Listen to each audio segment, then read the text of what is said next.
यीशु सहाय praise the Lord. साल का आखिरी जो 2023 ईस्वी का आखिरी रविवार 31 दिसंबर का वचन 2 कोरिन्थ 5 अध्याय 1 से 9 पद के प्रकाशन के क्रम में आप सबों का हार्दिक स्वागत है।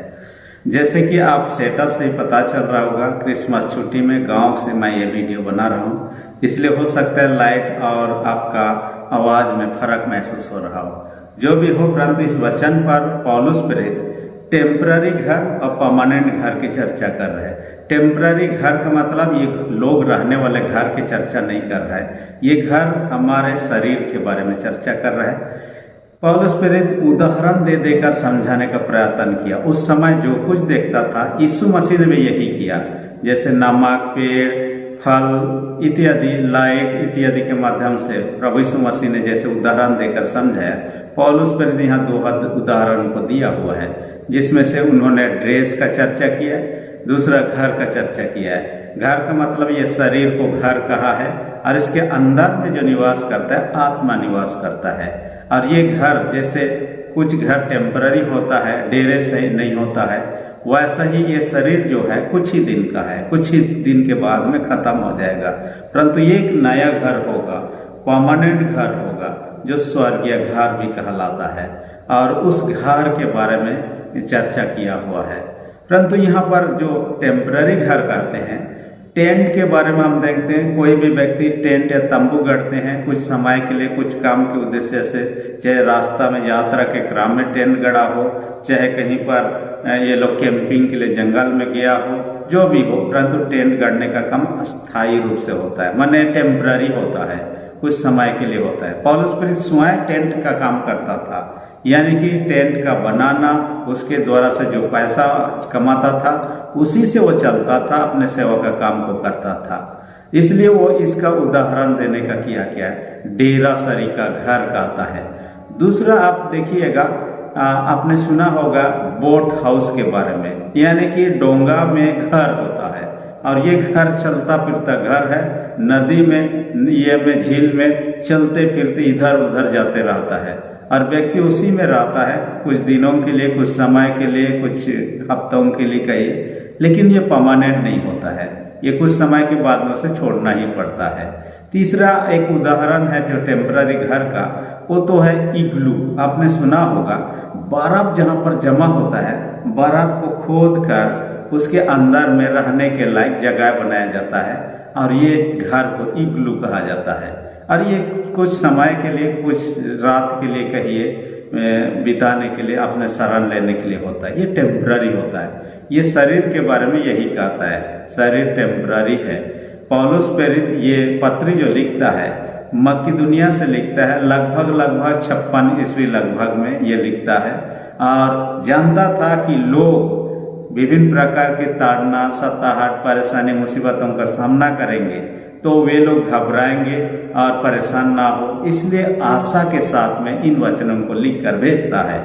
हम जानते हैं कि सृष्टि जो भी देखे हैं एक ना एक दिन खत्म होने वाला है, क्योंकि ये सृष्टि जो बना है, हम बाइबल में पाते हैं, पहला जो है ना 2 अध्याय उसका 16 पद में भी पाते हैं, 17 पद में पाते हैं, संसार और उसकी अभिलाषाएं सब मिट जाएंगे कहता है। संसार माने ये दुनिया जो है सब मिट जाएंगे कहता है। ये 1-2 दिन का नहीं, और ना ही परमानेंट है, 1-2 दिन का नहीं है, यह तो कई दिनों का, कई साल का, कई हजार साल का होगा, लेकिन एक ना एक दिन खत्म होना है। चारों ओर जो कुछ भी देखते हैं उनसे कुछ भी नहीं होगा। अब यहाँ जो कुछ भी आपको वीडियो के माध्यम से दिखाई भी दे रहा है, दीवार भी है, वो भी नहीं रहेगा, सब चीज खत्म हो जाएगा, क्योंकि पाप के कारण से जगत में मृत्यु और विनाश आया। परमेश्वर का वचन कहता है, रोमी 5 अध्याय 12 पद में, एक व्यक्ति ने पाप किया, पाप के कारण से जगत में मृत्यु आई, सारे संसार में फैल गया पाप, और जहाँ पाप है वहाँ विनाश भी है। इसलिए इससे परिस्थिति में लोग विश्वास में दृढ़ रहे, ताकि उस स्थायी घर, परमानेंट घर के बारे में उनका ध्यान रहे, और प्रभु को विश्वासतापूर्वक सेवा आराधना करते, विश्वास में दृढ़ रहते हुए जीवन व्यतीत करें। मैंने शीर्षक ही रहा दिया, अब यदि बाइबल में देखिए, वहाँ स्वर्गीय घर कहा दिया है, जो वीडियो का टाइटल में स्वर्गीय घर कहता है। हम उसको दूसरे रूप में इस प्रकार भी कह सकते हैं, स्थायी घर की चाहत कह सकते हैं। स्थायी घर, स्वर्गीय घर या तो स्थायी घर की चाहत, ये जो है हमें इस दुनिया में नहीं, आने वाले दुनिया में परिपूर्णता के साथ मिलने वाला है, जिसकी शुरुआत इसी जीवन में है। और ये स्थायी घर की चाहत या स्वर्गीय घर से पहले हम पृथ्वी का घर के बारे में, जो टेम्पररी घर है, उस पर चर्चा करें। 2 पॉइंट पर चर्चा करेंगे। पहले पृथ्वी का घर जो टेम्पररी है, उसके बाद स्वर्गीय घर की चर्चा करेंगे। टेम्पररी घर कौन सा है? ये शरीर, क्योंकि मैंने अभी अभी कहा, रोमी 5:12 में कहता है, एक व्यक्ति ने पाप किया, पाप के कारण से जगत मृत्यु आई। मृत्यु नहीं आता तो ये शरीर हमेशा जीवित रहता, हम सदा अमर हो जाते हैं। लेकिन आदम हवा के पाप की वजह से मृत्यु जगत में आ गई और संसार में फैल गए। नहीं तो परमेश्वर ने जो सृष्टि को बनाया, जो इंसान को बनाया, वह शुद्ध था, पवित्र था, अच्छा था। इसलिए जन्म के साथ ही पाप भरा हुआ संसार में जब आते हैं, दुख, समस्या, मुसीबत शुरू होता है। देखिए किसी बच्चों को देखिए 1-2 दिन ही हुए रहता है, उनको हॉस्पिटल में एडमिट हुए रहता है, उसको सलाइन सब चढ़ाए हुए रहता है, उसमें से कुछ दवाई सब देते हुए, इंजेक्शन देते हुए हम देख पाते हैं। ऐसा क्यों?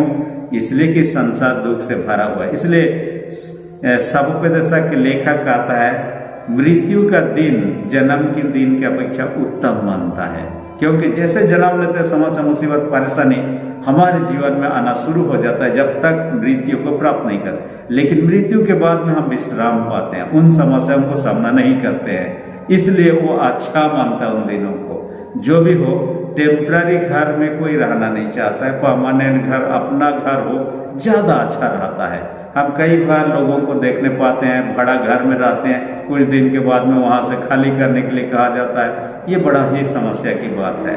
कुछ घरों को तो हम ऐसा भी देखने पाते हैं, सॉरी ट्रेन का आवाज़ आपको सुनाई दे रहा हो। कुछ घरों को ऐसा देखने पाते हैं, हम अच्छा मजबूत तो बनाना चाहते हैं, लेकिन तब हमारे पैसों की कमी है, जिनके वजह से हम नहीं बना पाते हैं।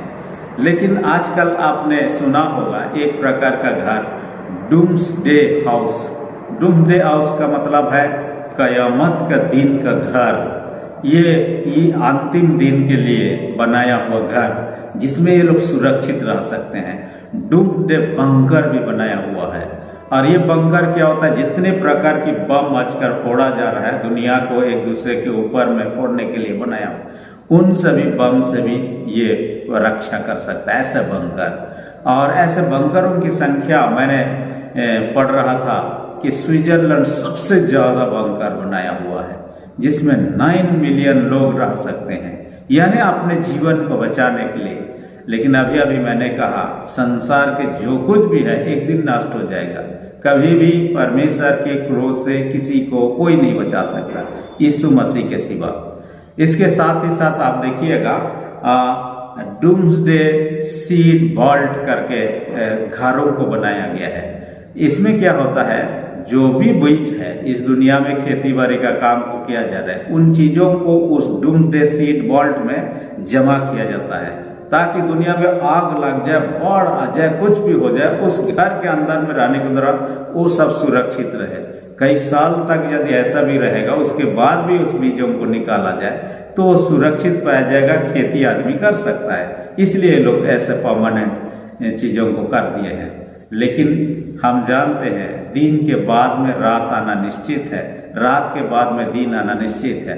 वैसे ही जीवन जितने भी हम कोशिश कर लें, हमेशा रहने वाला नहीं है। पौलुस प्रेरित इसी बात को कहता है, ये डेरा सरी का घर गिरा दिया जाएगा। जैसे घरों को धसा दिया जाता है, जब पूर्णा हो जाता है, जब रहने योग्य नहीं रहता है, वह ध्वंस किया जाता है, वैसा ही ये डेरा सरी का घर परमेश्वर ने आपको मुझे कुछ दिन के लिए अवसर दिया है, ये शरीर धारण करके रहने के लिए, जिसमें आत्मा वास करता है। याजूब की पुस्तक 14:5 में कहता है, परमेश्वर उन दिनों की गिनती लिख दी है, कितने दिन तक ये डेरा सरी का घर रहेगा, उसके बाद में गिरा दिया जाएगा, खत्म कर दिया जाएगा। तो दूसरी बात जो कहता है, स्वर्गीय घर की चर्चा कर रहा है, या स्वर्ग पर के जीवन की चर्चा कर रहा है। यानी कि इस जीवन के बाद में और एक जीवन मिलने वाला है, वो घर सरीखा है, एक नया शरीर मिलने वाला है। यीशु मसीह के आगमन के बाद में सभी लोगों को नए शरीर के साथ में अपने स्वर्गीय राज में जगह मिलेगा। उस शरीर में जो आत्मा रहेगा वो अमरता होगा, वो कभी नष्ट होने वाला नहीं होगा, क्योंकि यीशु मसीह के द्वारा वो शरीर मिलने वाला है और वो कभी खत्म नहीं होने वाला। इस प्रकार का नहीं होगा, परिवर्तित होगा, बेहतर होगा, उसमें किसी प्रकार की हम तकलीफ नहीं होगा, ऐसे चर्चा कर रहा है। तो उस घर के लिए आपको मुझे क्या करना है? ढड़स बंधना है, कहता है। क्लेश होगा, तकलीफ होगा, परेशानी होगा, फिर भी क्या करेंगे? हमें विश्वास में दृढ़ रखना है, कहता है। इसलिए मत्ती 25 अध्याय उसका 13 पद में कहता है, जो अंत तक धीरज धरे रहेगा उसी का उद्धार होगा, कहता है। वही उस राज में जगह पाएगा और सनातन तक रहने वाला है, क्योंकि अच्छा जगह है, कौन जाना नहीं चाहेगा।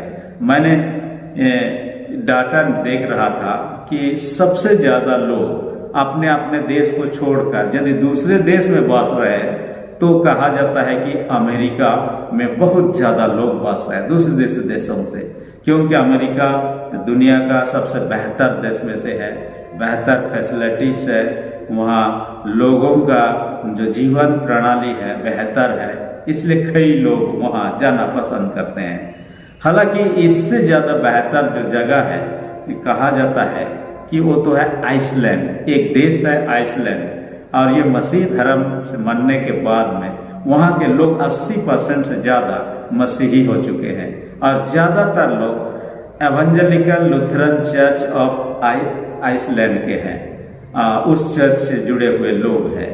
कहा जाता है कि वहाँ किसी भी प्रकार का अपराध होता नहीं है, बिरले ही कोई अपराध होता है, वहाँ कोई भी सेना नहीं है।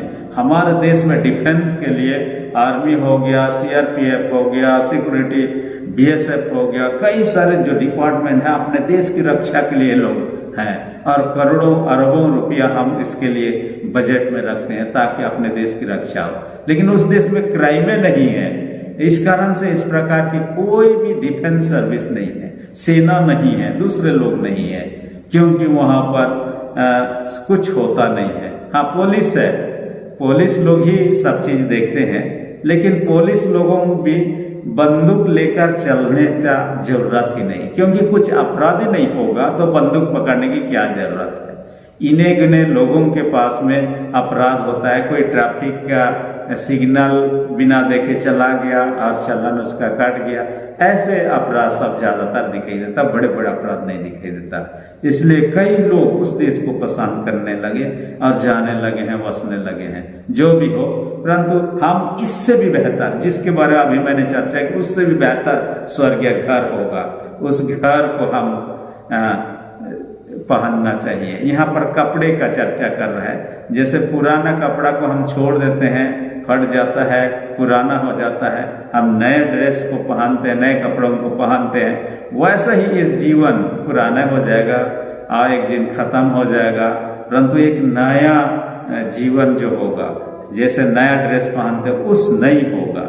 पौलुस प्रेरित यहाँ इसके माध्यम से चर्चा कर, लेकिन एक बात को यहाँ पर चर्चा कर रहा है, कहीं ऐसा ना हो कि नया घर को पहनने के क्रम में हम नंगे ना पाए जाएं।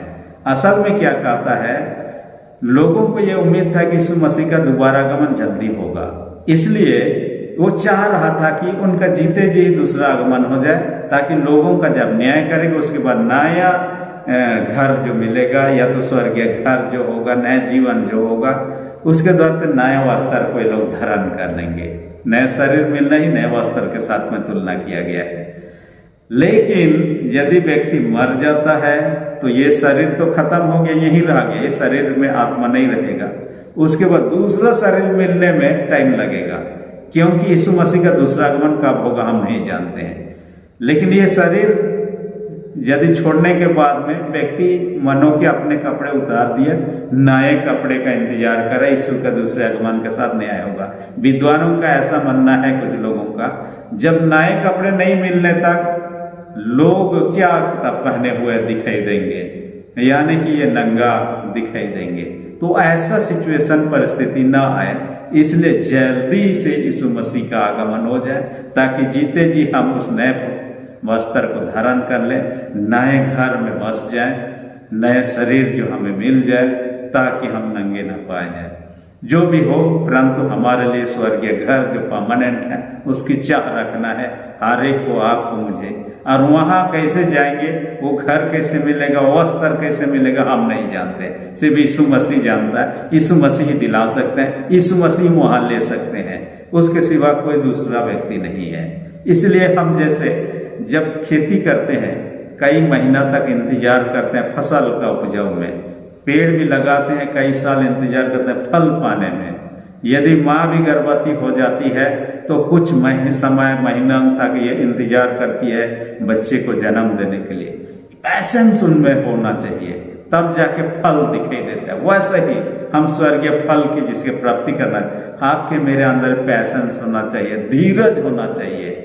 और जैसे ट्रेन फ्लाइट का हम इंतजार करते हैं, कई बार लेट होता है, फिर भी हमें धीरज धरने की आवश्यकता है, नहीं तो मुश्किल हो जाएगा। दूसरी विशेष बात है, हम किसी देश में जाना चाहते हैं, सब फ्लाइट जाता नहीं है, पर्टिकुलर कुछ फ्लाइट ही जाता है। कहीं भी ट्रेन से जाना तो सब ट्रेन वहाँ नहीं जाते, अलग दिशा में भी जाते हैं, अलग तरफ भी जाते हैं, आधा दूर तक भी जाते हैं। लेकिन जहाँ हम जाना चाहते हैं उस फ्लाइट में चढ़ेंगे तब जाके वहाँ पहुँच पाएंगे। वैसे स्वर्गीय घर जाना चाहते हैं, वह घर जो हमें परमानेंट मिलना चाहिए, वो वस्त्र हमें मिलना चाहिए, तो यीशु मसीह के पास आना है। क्योंकि यीशु मसीह साफ कहते हैं, यूहन्ना 14:6, मर सत्तर जीवन में बिना मेरे द्वारा कोई पिता के पास पहुँच ही नहीं सकता है। इसलिए आइए आज उसके वचन को सुनने के बाद, बाइबल कहता है यूहन्ना 5:24 में कहता है, जो मेरा वचन सुनकर मेरे भेजने हर पर यानी यीशु मसीह पर विश्वास करता है उस पर दंड की आज्ञा नहीं होती, परंतु मृत्यु से पार होकर अनंत जीवन में प्रवेश कर चुका है। आप उस जीवन को पाना चाहिए, कभी खत्म नहीं होने वाला। यीशु में आज ही विश्वास करें और मुंह से अंगीकार करें, उद्धारकर्ता के रूप में यीशु को। परमेश्वर ऐसा करना हमारी सहायता रखवे करे, आमीन। हम प्रार्थना। सेनाओं के जीत पिता धन्यवाद देते हैं, आज के वचन का हमसे बातें किया, होने दे हर एक सुनने वाले छोटे बड़े सबों को अपने स्वर्गीय आशीष से भर दे। जो बीमार उनके प्रति दया दृष्टि कर, यीशु के सामर्थ्य नाम से, सामर्थ्य लहू से उनके सारे रोगों को दूर कर दे। जिनके विश्वास कमजोर, उनके विश्वास को दृढ़ मजबूत कर। प्रार्थना यीशु के नाम से मांगते हैं, आमीन। यदि आपने सब्सक्राइब नहीं किया, इसी घड़ी रेड बटन को प्रेस करके सब्सक्राइब कर दीजिए। आपने पहले सब्सक्राइब कार्य किए हैं तो करने की जरूरत नहीं है। आपको वीडियो अच्छा लगता है मैसेज, तो आप लाइक बटन को भी दबा दीजिए। धन्यवाद।